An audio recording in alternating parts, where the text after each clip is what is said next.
আসসালামু আলাইকুম। সবাইকে বিজয় দিবসের শুভেচ্ছা। লক্ষ মানুষের রক্তের বিনিময়ে পাওয়া আমাদের এই বিজয় দিবস, আমাদের বাঙালিদের বিজয় দিবস। এই দিনটা আমরা খুব আনন্দের সহিত এখন পালন করতে পারছি অনেকের রক্তের বিনিময়ে। এই যে বাচ্চারা এখানে বিজয় দিবস উপলক্ষে ছবি আঁকছে, এটা হচ্ছে কুমিল্লা বাবুল্যান্ডের চিত্র। আজকে বাবুল্যান্ডে বাচ্চাদেরকে নিয়ে অনেকটা আয়োজন করেছিল তারা। তো আমিও আমার ছেলেকে নিয়ে গিয়েছিলাম, আমরা পরিবারের সবাই গিয়েছি, আপনাদের ভাইয়া, আমি, সাজিদকে নিয়ে গিয়েছি। আসলে সে তো এখনও বোঝে না, যার কারণে তেমন কিছু দেখানো হয়নি, যতটুকু বোঝে।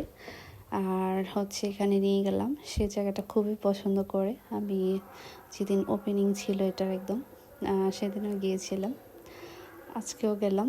সেদিন তো সে আসবেই না, ভীষণ কান্নাকাটি, তো আজকেও আবার নিয়ে গেলাম।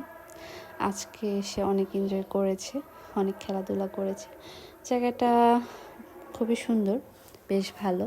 আপুগুলো খুব কেয়ারিং বাচ্চাদের প্রতি, বাচ্চাদের অনেক কেয়ার নেয়, খুব যত্ন সহকারে ওনারা বাচ্চাদেরকে সামলায়, যার কারণে হচ্ছে অনেকটা নিশ্চিন্ত থাকা যায়। তারপরও চোখে চোখে রাখতে হয়। তো আজকে হচ্ছে আমাদের মহান বিজয় দিবস, খুব সুন্দর একটা দিন। এই দিনের স্বাধীনতাটা আমরা লাখো মানুষের রক্তের বিনিময় পেয়েছি। যারা অনেক কষ্ট করেছেন, তাদের কষ্টের বিনিময়ে আমরা আজকে স্বাধীন, আলহামদুলিল্লাহ। আর এখানে দেখেন, এই যে স্বাধীনতা তো এই বাচ্চাদের জন্য, তারা খুব এনজয় করে খেলছে। তাদের খেলাধুলা দেখেই তো আমাদের শান্তি। তো যাই হোক, এখানে সব খেলছে। দেখেন আমার ছেলে, সে হচ্ছে এই জায়গাটা বেশি পছন্দ করে, আর হচ্ছে যে বলের যে স্পেসটা আছে ওইখানে, এই দুইটা জিনিসই সে পছন্দ করে। বাকিগুলো সে তেমন একটা খেলতে চায় না।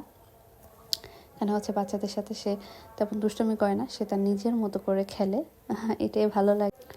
আর এর পরে ভিডিওতে তারা কিছু আয়োজন করেছে, সেই বয়সটা শুনুন। আর তোমরা কি করছো? লোকে কষ্ট দিচ্ছ? ক্যাপ্টেন কি গো? গাব্বু সমাজের বন্ধু, সে যেমন আছে তেমনই সুন্দর। বিজয়ের দিনে এই ধরনের ব্যবহারের কোনো জায়গা নেই। আমরা সবাই একসঙ্গে থাকলে শক্তিশালী হব। গাব্বুসের মতো সাহসী কেউ নেই, এটা তোমরা জানো? দুষ্ট লোকেরা লজ্জায় মাথা নিচু করল।